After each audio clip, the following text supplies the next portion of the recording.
Hi everyone, Phil from Tech for Techs here. Today we're going to be looking at this RGB heatsink and fan from Akasa. It's called the Soho H4. What makes this a good cooler, or at least RGB wise, is that the RGB effect is on the cooler and the fan. Unlike a lot of other manufacturers, when they decide to bring an RGB version of a product out, all they do is swap the standard fan for an RGB one, and that's it. They're just basically swapping the fan, and that's all. And well, at least they have actually not only put a RGB fan in there, they have actually got RGB effects on the metal heatsink itself. So we're going to have a look at this and see how it performs, and obviously have a look at the lighting effects.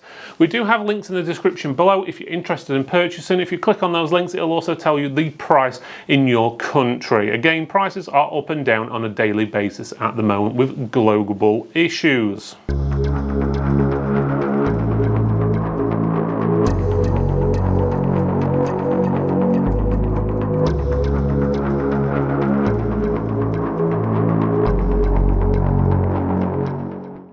Are you looking for a great networking solution? Well, Tender has it all. Finding your BT router no longer has the power? Then try one of these from Tender. Hell yeah! Is the Wi-Fi on your laptop not working and you need a discreet solution? Well, then get this from Tender. Hell yeah! Finding the kids can't get Wi-Fi in the bedroom and they're making your life miserable? Well, you need to get one of these from Tender. Oh, hell yeah! Looking for a low-cost solution to get internet into your home office? Then you need to get some of these from Tender. Hell yeah! For all your networking needs, trust Tender. Hell yeah! Okay, so let's have a quick look at the box. So as you can see, it says Akasa on there. You can see Soho H4. It says it's a premium CPU cooler with addressable RGB. You can see the addressable RGB on the cooler itself, as well as the fan. And then you've got these silver clips. It looks like everything's in black, or obviously other than the RGB, apart from the silver clip. Would have been nice to see that in black as well. Give it more of a blacked out effect. So you've got compatible with at the bottom. It goes through all the general RGB software, what's out there, like for example RGB Fusion, Aura, and so forth. So it should work with pretty much any motherboard or controller what's got an RGB header on it. Right, on the side it tells you what it's compatible. On the side it tells you what it's compatible with. So it's suitable for Intel 20XX, LGA 1200, as well as LGA 1150, and you've got AMD, which is AM4. No mention of the new Intel socket on there, unfortunately. Gives you the dimensions and everything on the side there, as well as a QR code. On the other side, it shows you a bit more information about the ARGB fan, premium badge, unique cover, multi-platform, sleek black fins, and 4 heat pipes. And then on the back, it shows you quite a lot of specifications on there, which is up to you if you are interested in that.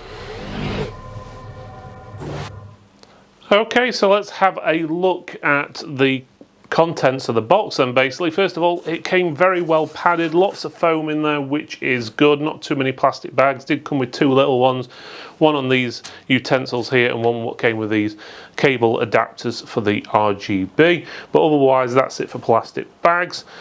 Let's start off with the least needed item, or because a lot of people usually skip these, but you have got the manual.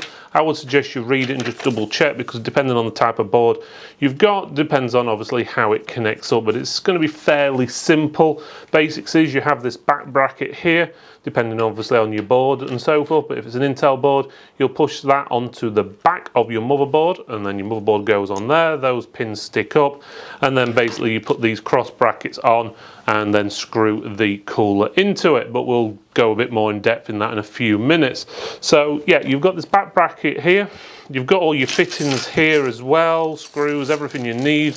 Probably the only thing they haven't included is a screwdriver, in all honesty, so I'd make sure you got a cross-headed Phillips screwdriver just in case. You've got an adapter here which is for your 3-pin 5-volt RGB or addressable RGB, so you can combine these 2 cables, one from the fan and one from the cooler, together via the adapter and plug it into one socket. So you've got that there, which is a bonus. You have these clips to clip the fans on. It does come with 4 clips. I would have liked to have seen those black, to be honest, to match the rest of the fan and the cooler itself. But you do have 4 of them, which allows you to add another fan if you wished in the future and make it a push-pull configuration, which is good. To connect these, we'll show you how to do that in a few seconds, but it's fairly easy. You've also got a big tube of thermal paste, or at least it looks like a big tube. It's actually only 1 gram, so you'd probably actually fit 5 in there, but they actually only include 1 gram of paste in there, and that is their Pro Grade Plus paste, which we're going to do a separate review on that in a few weeks' time. So let's have a look how these clips go on. So first of all, you get your fan. You put it onto the side of the cooler. You get one of these clips, which are all tied together at the moment. And that clip basically, if I don't lose it, so those clips basically clip over the edge of the fan where the holes are, if you can get it in right. One there, and one there. And then you pull down on this bit here, and it clips into the side there, and then you just do the repeat thing for the other side. So again, you just put those little clips what sort of loop over into the holes where the fan is, push down, and then you just pull it back and it clips in there. And obviously if you do add in another one from the other side, it's basically exactly the same way, but just make sure you get the fan orientation the right way round. So otherwise, that's pretty much it. So let me just put those clips to one side. The cables it comes with are roughly 42 centimeters for the PWM fan connector, which is the 4-pin connector what connects to your motherboard to power the fan. And then you've got these 2 cables here, which are 45 centimeters. This is the ARGB cables. You could potentially connect them up to 2 separate headers on your motherboard if you wished, but you have got the ability to combine them together with the cable they supplied it here, so you'll only take up 1 socket on your board, because a lot of boards only have 1 ARGB header. Obviously if you've got a motherboard which doesn't have an ARGB header, then you're going to be a little bit stuck. You'll need to go out and have to get a controller so you can use the RGB lighting effects, otherwise it will just be black. Okay, so let's have a quick look at the cooler itself. So on the bottom, well, we've got warning, remove before installation. You'd be surprised how many people do forget to remove this. It's not just there for the sake of it. People do forget. We've got a retail store, repair store, and with the amount of times we've seen people build computers, they don't take that off, and then they put the thermal paste on there or on the CPU and put that on top and not realize this is there, which obviously causes issues with cooling. And we've even seen some so-called other stores do it as well, so it's always best to double check that. It's something what you can easily forget and miss, and obviously you can also forget to put the thermal paste on as well, which I recommend you don't forget that either. We've done tests with and without thermal paste in the past, and it does make a huge difference. So there you go. You can see the cooler from the bottom. You can see the base. It's got a nice shiny base on there. You can see the 4 heat pipes going across. A lot of people say it's 8. It's 4 because it loops around in the U shape. So that's 1 pipe, 2, 3, and 4. So it's pretty straightforward. You've got your screws there, which basically that's what allows you to actually screw that into your motherboard. What I suggest you do when you do connect it to the motherboard or the mounting system on the motherboard, what you fitted, is you take this fan off first and then fit it on afterwards. Otherwise the fan is going to be in the way of reaching that screw there. So just make sure you put that on afterwards, not before like I did, because I'm just showing you for demonstration purposes. So the fan itself, they class this as a high quality logo, and it is. It looks pretty nice. It doesn't look like it's going to peel off. It looks like it's built into the fan itself, which is pretty good. So it's a nice swooping blade design, so it should be quite efficient. The actual fins are all black, so it's got a nice style into it, so it should look pretty nice in an all black case. But then obviously on the top you have got this RGB lighting effects, which is going to be this whitish area here. So there's a stripe there, the name, and 2 more stripes there. Should all light up, and obviously depending on the controller or the motherboard you use, and depends on the effect you can set it as.